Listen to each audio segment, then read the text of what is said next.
నమస్తే, welcome to V3 news. లక్ష్యం సమాజహితం. బులెటిన్లో ముందుగా హెడ్లైన్స్ చూద్దాం. రోడ్డు ప్రమాదాలకి అవకాశం ఉన్న ప్రదేశాలను పరిశీలించిన బాపట్ల ఎస్పీ. అప్రోచ్ రోడ్లపై స్పీడ్ బ్రేకర్స్పై ఏర్పాట్లపై అధికారులకు ఆదేశం. తెలుగు సాహిత్యాన్ని సుసంపన్నం చేసిన గురజాడ.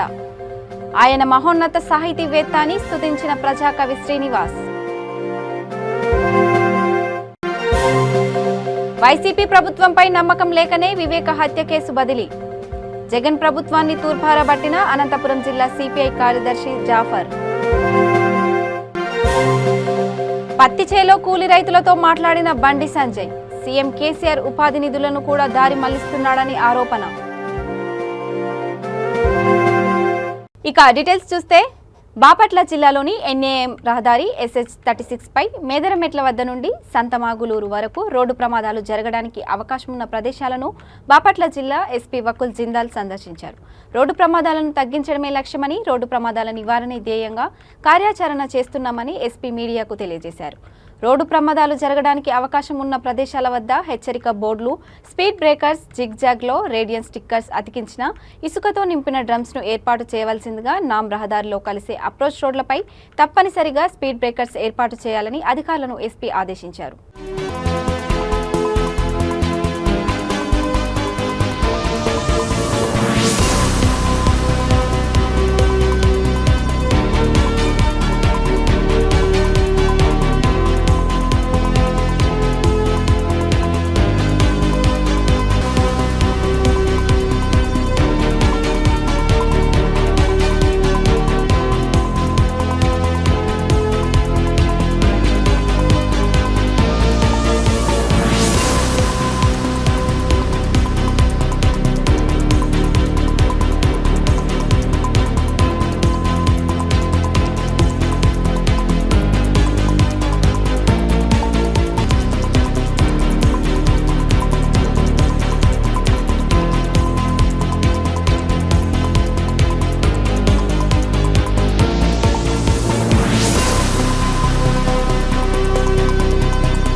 సుప్రసిద్ధ సాహితీవేత్త, సంఘ సంస్కర్త గురజాడ అప్పారావు 107వ వర్ధంతి సభను బాపట్లలో ఘనంగా నిర్వహించారు. తెలుగు సాహిత్యాన్ని సుసంపన్నం చేసిన వారిలో గురజాడ అప్పారావు ప్రముఖులని, వారు సాంఘిక దురాచారాలను రూపుమాపడానికి సాహిత్యాన్ని ఒక బలమైన ఆయుధంగా ఉపయోగించిన మహోన్నత సాహితీవేత్త అని ప్రజాకవి, వైద్య విద్వాన్ డాక్టర్ ఎస్ శ్రీనివాస్ ఆయనను కీర్తించారు. Sahiti Bharati, freedom fighters memorial clinic ఆధ్వర్యంలో నిర్వహించిన వర్ధంతి సభకు ఎస్ శ్రీనివాస్ అధ్యక్షతన వహించారు. ఉద్యమాన్ని సాగించారు. మహిళా అభివృద్ధికి ఆ నాటిక ఎనలేని అవకాశాలు ఇచ్చింది. మరి కన్యాశుల్కం నాటిక ద్వారానే మహిళా అభివృద్ధి కాక దేశభక్తి గేయాలు కూడా వారు పుంకాలుగా రచన చేశారు. దేశభక్తి ఆ రోజుల్లో స్వతంత్ర ఉద్యమానికి వారి కవితా గేయాలు ఒక పునాదిగా చెప్పవచ్చు. కన్యాశుల్కం ద్వారా వినీతికెక్కిన గురజాడ అప్పారావు గారు విజయనగరంలో జన్మించిన ఆయన భావాలు సంఘం మీద ఎక్కువ ఉండేది. సంఘ సంస్కర్తగా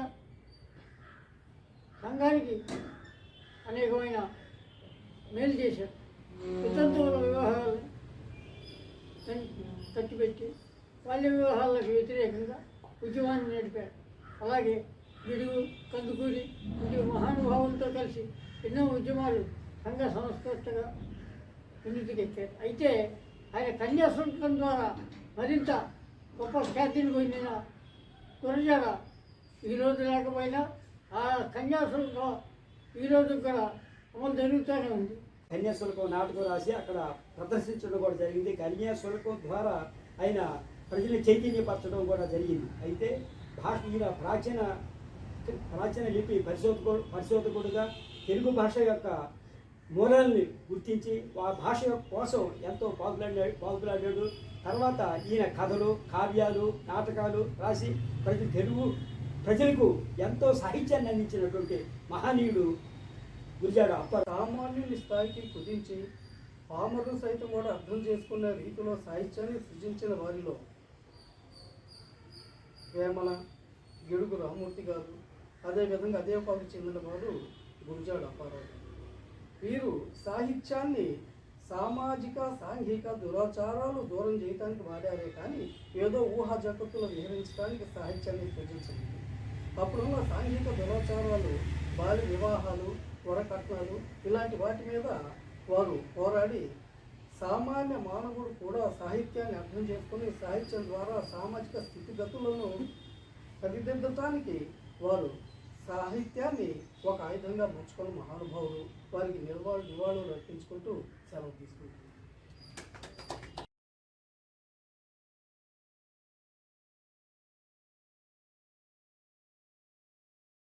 వైఎస్ వివేక హత్య కేసులో సుప్రీంకోర్టు తీసుకున్న నిర్ణయాన్ని కమ్యూనిటీ పార్టీ నుంచి తాము హర్షిస్తున్నామని అనంతపురం జిల్లా సిపిఐ పార్టీ కార్యదర్శి జాఫర్ అన్నారు. వైసీపీ ప్రభుత్వంపై నమ్మకం లేకనే సుప్రీంకోర్టు హైదరాబాద్ నాంపల్లి కోర్టుకు వైఎస్ వివేక హత్య కేసును బదిలీ చేసిందన్నారు. సొంత చిన్నన్నకే న్యాయం చేయలేని ముఖ్యమంత్రి 5 కోట్ల మంది రాష్ట్ర ప్రజలకు ఏం న్యాయం చేశారని ప్రశ్నించారు. అవినాష్ రెడ్డితో కలిసి కొంతమంది చంపారని సిబిఐ అనుమానం వ్యక్తం చేస్తున్నా నిందితులను శిక్షించడంలో జగన్ ఎందుకు నిర్లక్ష్యం వ్యవహరిస్తున్నారన్నారు. ఆయన 3 ఏళ్ల పాలనలో ప్రజలను తీవ్ర ఇబ్బందులకు గురిచేశారని గుర్తు చేశారు. న్యాయం అనేటువంటి అందరికీ జరగాలనేటువంటి ఒక లక్ష్యంతో సుప్రీంకోర్టు ఇవాళ మొత్తం అంతా కూడా హైదరాబాద్, తెలంగాణకి ఇవాళ అంతా కూడా కేసును సిబిఐ కోర్టుకు అంతా పంపడం, నాంపల్లికి పంపడం అంటే ఇవాళ జగన్మోహన్ రెడ్డి ప్రభుత్వం ఆలోచించాలి. ఇవాళ సామాన్యులకి ఏం జరుగుతుంది నేను అంటా ఉన్నా. మీ చిన్నాన్న హత్యకు సంబంధించినటువంటి వారు సిబిఐ వారు ఫలానా వారే ఇవాళ దీనికంతా కూడా వాళ్ళపైన అనుమానాలు ఉన్నాయి. అవినాష్ రెడ్డి వాళ్ళు మాత్రమే వారే దీనికంతా కారకులని చెప్తా ఉంటే ఇవాళ వారిపైన మీరు చర్యలు తీసుకోలేకపోయారు. హంతకులను ఇవాళ పట్టుకోలేకపోయారు, అరెస్ట్ చేయలేకపోయారు, జైల్లో పెట్టలేకపోయారు. ఇవాళ సామాన్య ప్రజలకు ఏం జరుగుతుందని అడుగుతూ ఉన్నాం. ఈ రాష్ట్రంలో 5 కోట్ల మంది ప్రజలు ఉంటా ఉన్నారు. ఇవాళ 3.5 సంవత్సరాలు మీరు పరిపాలనలో న్యాయం జరుగుతుందనే నమ్మకం కలగడం లేదు. అందుకే ఇవాళ సుప్రీంకోర్టు ఈ రకమైనటువంటి నిర్ణయం తీసుకోవడాన్ని ఇవాళ కమ్యూనిస్ట్ పార్టీ జిల్లా సమితి ఇవాళ మనం సంపూర్ణంగా హర్షం వ్యక్తం చేస్తా ఉన్నాం. ముతోల్లో 3వ రోజు పాదయాత్రలో భాగంగా బండి సంజయ్ గుండేగాం గ్రామ సమీపంలోని పత్తి చేనులో కూలి పనులు చేస్తున్న కూలీల వద్దకు వెళ్లి వారి సమస్యలను తెలుసుకున్నారు. వారు మాట్లాడుతూ తమకు రెక్క ఆడితే గాని డొక్కాడదని తమ గోడును కూలీ రైతులు బండి సంజయ్తో వెళ్లబుచ్చారు. ఉపాధి హామీ పథకం కింద కేంద్ర ప్రభుత్వం మీకు ఉపాధి కల్పిస్తుందని బండి సంజయ్ వారికి తెలియజేశారు. ఉపాధి నిధులను కూడా సీఎం కేసీఆర్ దారి మళ్లిస్తున్నాడని ఆరోపించారు. తెలంగాణలో పెద్దల రాజ్యం పోవాలని, పేదల రాజ్యం రావాలని వాళ్ళకి పిలుపునిచ్చారు. మన ప్రభుత్వం వచ్చాక మీకు అండగా ఉంటాం, మిమ్మల్ని ఆదుకుంటాం అని కూలీలతో బండి సంజయ్ అన్నారు.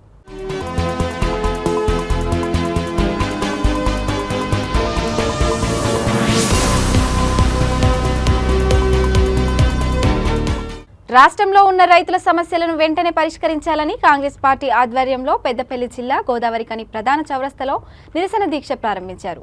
పీసీసీ పిలుపు మేరకు ఇటీవల మండల స్థాయిలో చేసిన ఆందోళన అనంతరం పట్టణ స్థాయిలో దీక్షలను ప్రారంభించారు. ఈ సందర్భంగా పీసీసీ జనరల్ సెక్రటరీ నిరంజన్ పాల్గొని మాట్లాడారు. రాష్ట్రంలో ఉన్న రైతులకు ఏకకాలంలో రుణమాఫీ చేయాలని డిమాండ్ చేశారు. రైతులను ఇబ్బంది పెట్టే ధరణి పోర్టల్ను వెంటనే రద్దు చేయాలని కోరారు.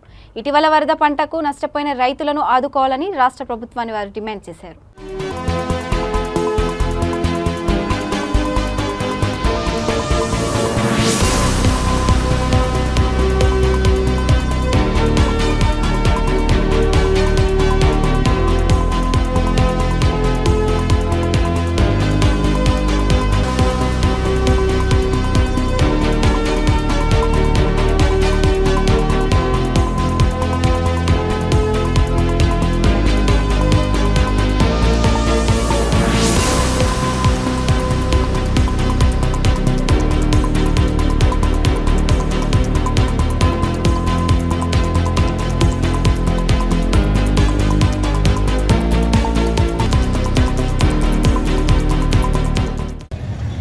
ముఖ్యంగా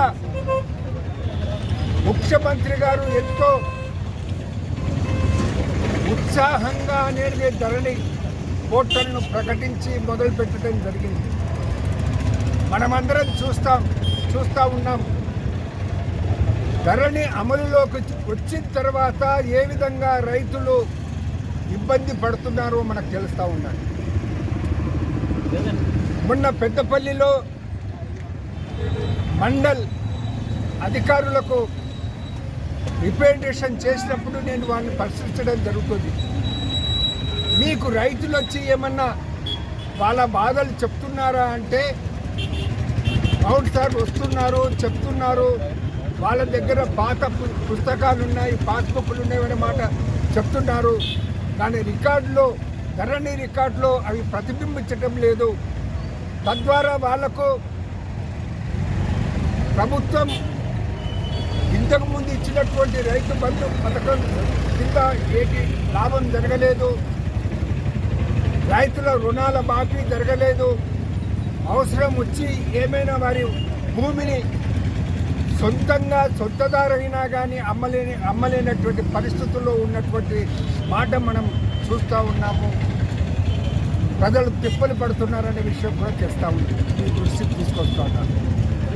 కాబట్టి కాంగ్రెస్ పార్టీ ఎమ్మడే ఈ ధరణిని రద్దు చేయాలని డిమాండ్ చేస్తూ ఉంది.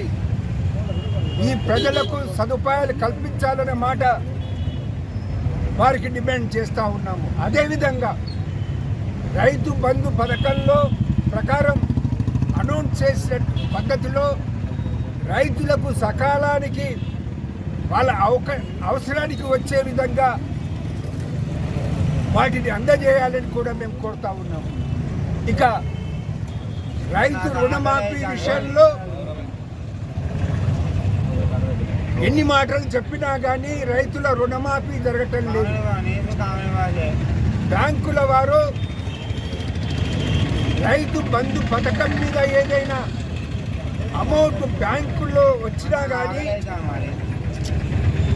ఆ అమౌంట్ అనేది ఆ రుణంలో జమ కట్టుకునేసి రైతులకు అందజేయటం జరగటం లేదు. కాబట్టి ఈ విధంగా కూడా రైతులు ఇబ్బందుల పాలు కావడం జరుగుతుంది. కాబట్టి రైతులు రుణమాఫీని కూడా ఎంబడే చేయాలి. కొమురం భీం ఆసిఫాబాద్ జిల్లా కేంద్రంలోని ఆర్టీసీ ఆధ్వర్యంలో నిర్వహిస్తున్న పెట్రోల్ బంక్ అధికారుల నిర్లక్ష్యంతో మరోసారి అవినీతి బయటపడింది. గత ఏడాది లక్షలాది రూపాయలు డీజిల్ మాయమైన విషయం తెలిసింది. ద్విచక్ర వాహనదారుడు 100 రూపాయల పెట్రోల్ పోయాలని కోరితే బంకు వారు 74 రూపాయల పెట్రోల్ పోయడంతో నిలదీశాడు. పలుసార్లు కోరినా అధికారులు పట్టించుకోకపోవడంతో వాహనదారులు ఆగ్రహించి ఆందోళనకు దిగారు. చివరకు ఆర్టీసీ డీఎం వచ్చి పెట్రోల్ గన్ లోపాలను సరిచేసి చిన్న చిన్న తప్పులు జరుగుతాయనడం అక్కడ జరుగుతున్న అవినీతికి అద్దం పడుతోంది.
అయ్యప్ప మాల ధరించి స్కూల్కి వచ్చిన విద్యార్థిని ఆ పాఠశాల టీచర్లు అడ్డుకున్నారు.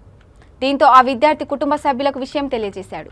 విషయం తెలుసుకున్న తల్లిదండ్రులు మాలాధారులు పాఠశాల దగ్గరకు వచ్చి నిరసన చేపట్టారు. ఓల్డ్ మలక్పేటలోని మొహాన్స్ గ్రామర్ స్కూల్లో టీచర్లు అడ్డుకోవడం వివాదానికి దారితీసింది. అయ్యప్ప మాల ధరించి బడికి వచ్చాడని, స్కూల్ డ్రెస్తో బూట్లు ధరించి వస్తేనే పాఠశాలలోకి అనుమతిస్తామని, లేదంటే వెళ్లిపోవాలని టీచర్లు హెచ్చరించారు.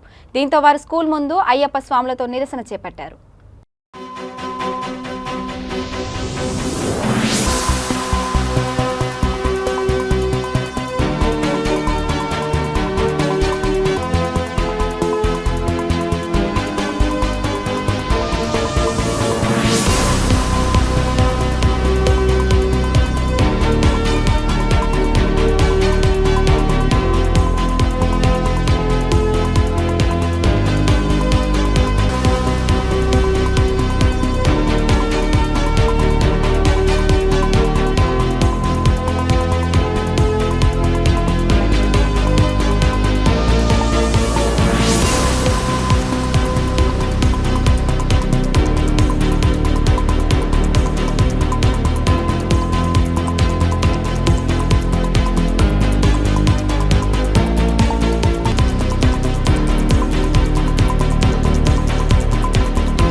ప్రైవేట్ స్కూల్ యాజమాన్యం వెంటనే ప్రైవేట్ స్కూల్ యాజమాన్యం వెంటనే ప్రైవేట్ స్కూల్ యాజమాన్యం వెంటనే ప్రైవేట్ స్కూల్ యాజమాన్యం వెంటనే మరియు స్థానికంగా ఉన్నటువంటి అయ్యప్ప స్వామి టెంపుల్ మరియు చుట్టూ ఉన్నటువంటి సుమారు 500 నుంచి 1000 మంది స్వాములందరూ కూడా సమిష్టి కృషితో ఇవాళ ఒక విజయం. తెలంగాణ రాష్ట్ర వ్యాప్తంగా కొన్ని ప్రైవేట్ స్కూల్స్ ఏవైతే క్రిస్టియన్ మిషనరీ కానీ లేదా ఇతర సంస్థలు ఇతర మతాలకు సంబంధించినటువంటి స్కూల్స్ ఉన్నాయో ఆ స్కూల్స్ అన్నీ కూడా మరీ దౌర్జన్యానికి పాల్గొంటున్నాయి. ఎవరైతే అయ్యప్ప మాల వేసుకొని ఉన్నారో ఆ స్వాముల్ని రానియకుండా విద్యార్థుల్ని పూర్తిగా బహిష్కరించేటువంటి ప్రయత్నం చేస్తుంది. దీన్ని ఖచ్చితంగా అఖిల భారత అయ్యప్ప దీక్షా ప్రచార సమితి మరియు అయ్యప్ప యొక్క బృందం తీవ్రంగా ఖండిస్తాం.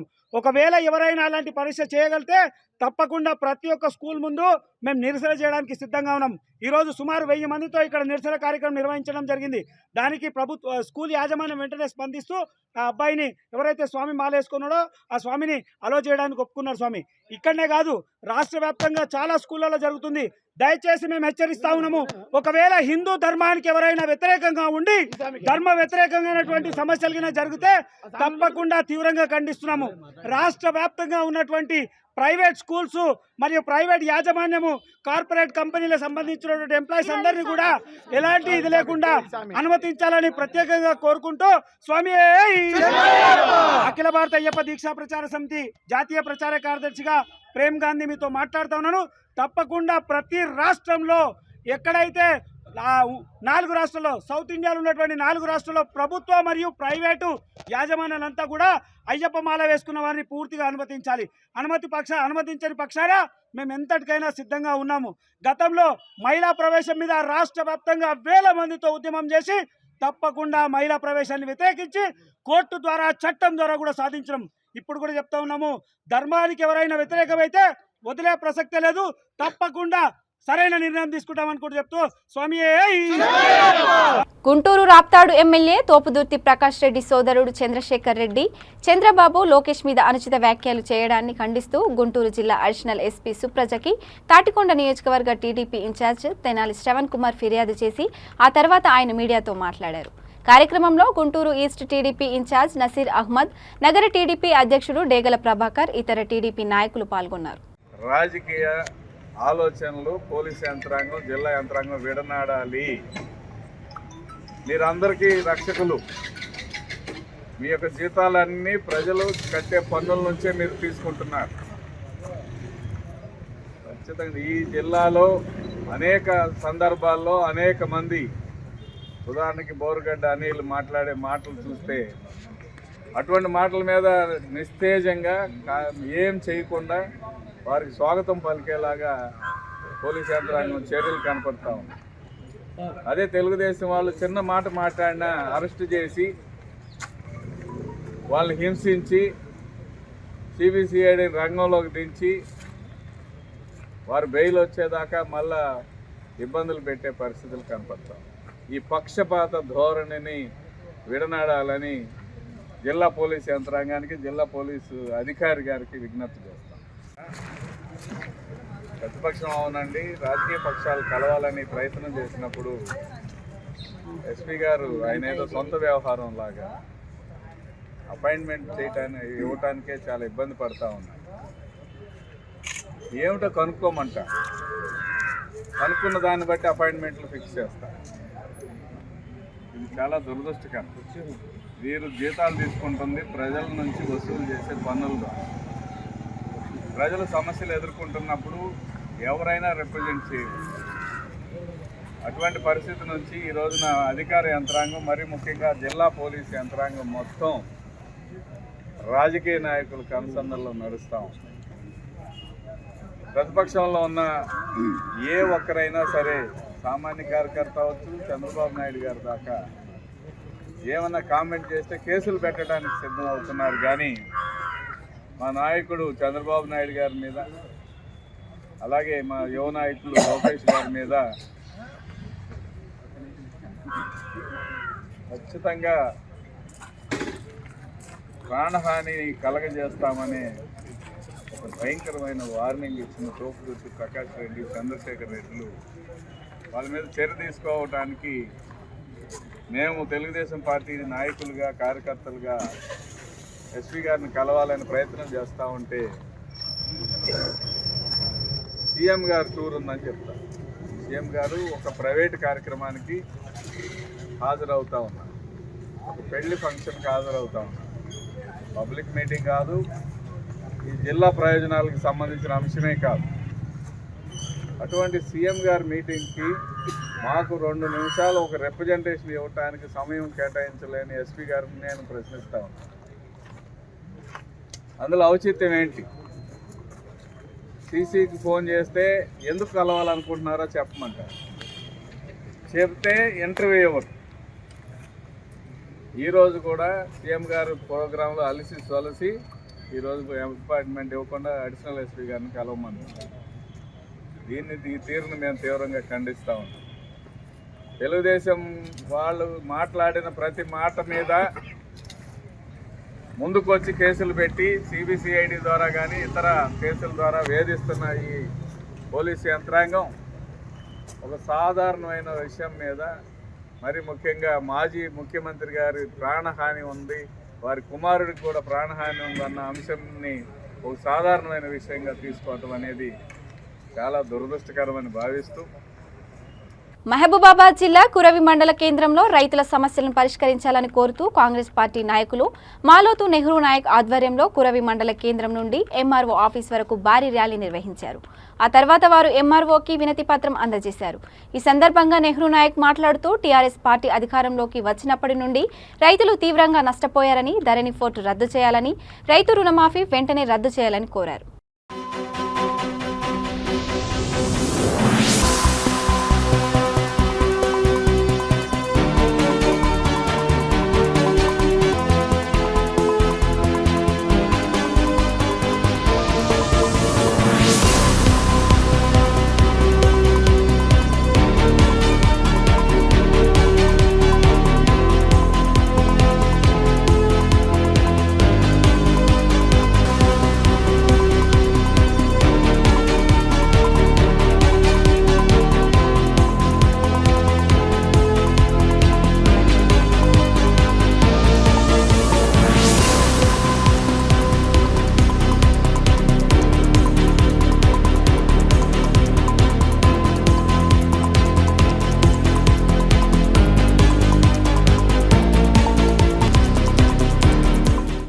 రేవంత్ రెడ్డి గారి ఆధ్వర్యంలో మరి తెలంగాణ రాష్ట్రం మొత్తంలో ప్రతి నియోజకవర్గంలో మరి ఈరోజు మరి రైతుల క్షేమం కొరకు మరి కాంగ్రెస్ పార్టీ ఎన్నో విధాల ఆనాడు మరి రైతుల కోసం ఎన్నో చేసినటువంటి కాంగ్రెస్ పార్టీ మరి ఈరోజు రైతులు బాధపడతా ఉంటే కాంగ్రెస్ పార్టీ చూడలేక మరి ఇక్కడ మరి తెలంగాణ ప్రభుత్వం 8 సంవత్సరాలు అయినా కూడా ఈరోజు ఈ రాష్ట్రంలో మరి రైతులు ఎన్నో విధాల మరి ఆగమైపోతా ఉన్నారు, నష్టపోతా ఉన్నారు. కాబట్టి మరి ఈరోజు కాంగ్రెస్ పార్టీ మరి ఈరోజు రైతులు బాగుండాలనే ఉద్దేశంతో మరి ఈరోజు మరి చేసినటువంటి తెలంగాణ ప్రభుత్వం చేసినటువంటి కేసీఆర్ చేసినటువంటి మరి తెలంగాణ మరి రైతు పోర్టల్ను ధరణి పోర్టల్ను వెంటనే రద్దు చేయాలనే ఉద్దేశంతో మరి ధరణి పోర్టల్ వల్ల రైతులు ఎన్నో విధాల ఆగమై ఉన్నారు.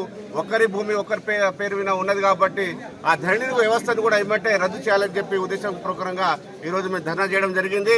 మరి ఈరోజు మరి పోడు భూములు అయితే కానీ రైతులకు ఎన్నో విధాల నష్టపోతున్నారని చెప్పి ఉద్దేశంతో మరి ఈరోజు మాకు పిసిసి అధ్యక్షులు మరి రేవంత్ రెడ్డి గారి ఆదేశాల మేరకు ఈరోజు మేము ధర్నా చేయడం జరిగింది. మరి ఈ కార్యక్రమానికి మా ఇన్ఛార్జిగా రవిబాబు గారు కూడా రావడం జరిగింది. ఆయన గారు కూడా మాట్లాడతారు. రాబోయే కాలంలో ఈ ధరణి పోర్టల్ ఇమీడియట్లీగా రద్దు చేయాలని చెప్పి కూడా మేము కాంగ్రెస్ పార్టీ తరఫున ఈ డోర్నాకల్ నియోజకవర్గం తరఫున మేము డిమాండ్ చేస్తా ఉన్నాము. ప్రభుత్వాన్ని ఎట్టి పరిస్థితుల్లో వదిలేది లేదు. మరి రైతులకు క్షేమం వచ్చే లాభం చేకూర్చేంత వరకు మేము ధర్నాలు చేపడుతూనే ఉంటామని చెప్పి తెలియజేస్తూ నేను ముఖ్యంగా రాష్ట్ర వ్యాప్తంగా 119 నియోజకవర్గాల్లో ఈ యొక్క నిరసన కార్యక్రమాలు చేయడం జరిగింది. దాంట్లో భాగంగా పిసిసి ఆదేశాల మేరకు ప్రతి ఒక్క నియోజకవర్గంలో రైతు ప్రజా వ్యతిరేక కార్యక్రమాలకు నిరసనగా ఈ ప్రభుత్వం చేసిన దమనకాండకు వ్యతిరేకంగా కాంగ్రెస్ పార్టీ చేపట్టిన ఈ యొక్క కార్యక్రమానికి నేను కోఆర్డినేటర్ రావడం జరిగింది. మరి పోర్టళ్ళు ధరణి పోర్టల్ అయితేంది, పోర్ట్ భూములు అయితేంది, సబ్సిడీలు అయితేంది, ఇన్పుట్ సబ్సిడీ కానీ రైతు బంధు కూడా సక్రమంగా జరగాలని కార్యక్రమంలో రైతు రుణమాఫీ కూడా కాంగ్రెస్ పార్టీ సోనియా గాంధీ నాయకత్వంలో రుణమాఫీ జరిగింది. రాజశేఖర రెడ్డి గారి నాయకత్వం కాంగ్రెస్ పార్టీ ఆధ్వర్యంలో మరి ఈ యొక్క కాంగ్రెస్ పార్టీ వస్తేనే ఈ రైతులకు కానీ ప్రజలకు కానీ సంక్షేమ కార్యక్రమాలు అందుతవి.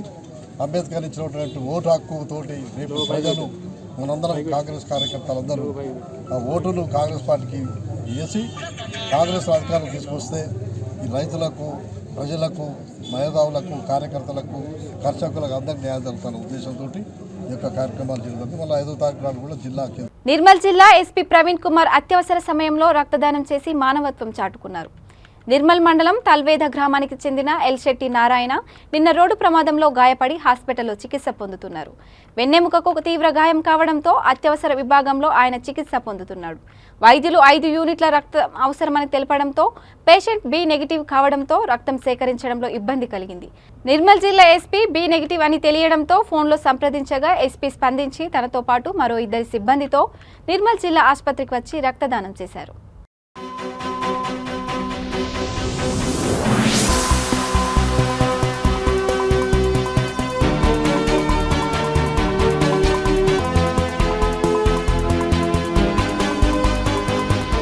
బులెటిన్ ముగించే ముందు హెడ్లైన్స్ మరోసారి. రోడ్డు ప్రమాదాలకి అవకాశం ఉన్న ప్రదేశాలను పరిశీలించిన బాపట్ల ఎస్పీ. అప్రోచ్ రోడ్లపై స్పీడ్ బ్రేకర్స్పై ఏర్పాట్లపై అధికారులకు ఆదేశం. తెలుగు సాహిత్యాన్ని సుసంపన్నం చేసిన గురజాడ. ఆయన మహోన్నత సాహితీవేత్త అని స్తుతించిన ప్రజాకవి శ్రీనివాస్. వైసీపీ ప్రభుత్వంపై నమ్మకం లేకనే వివేక హత్య కేసు బదిలీ. జగన్ ప్రభుత్వాన్ని తూర్పారబట్టిన అనంతపురం జిల్లా సిపిఐ కార్యదర్శి జాఫర్. పత్తిచేలో కూలి రైతులతో మాట్లాడిన బండి సంజయ్. సీఎం కేసీఆర్ ఉపాధి నిధులను కూడా దారి మళ్లిస్తున్నాడని ఆరోపణ. ఇక ఇవి bulletin updates. Keep watching V3 news. లక్ష్యం సమాజహితం.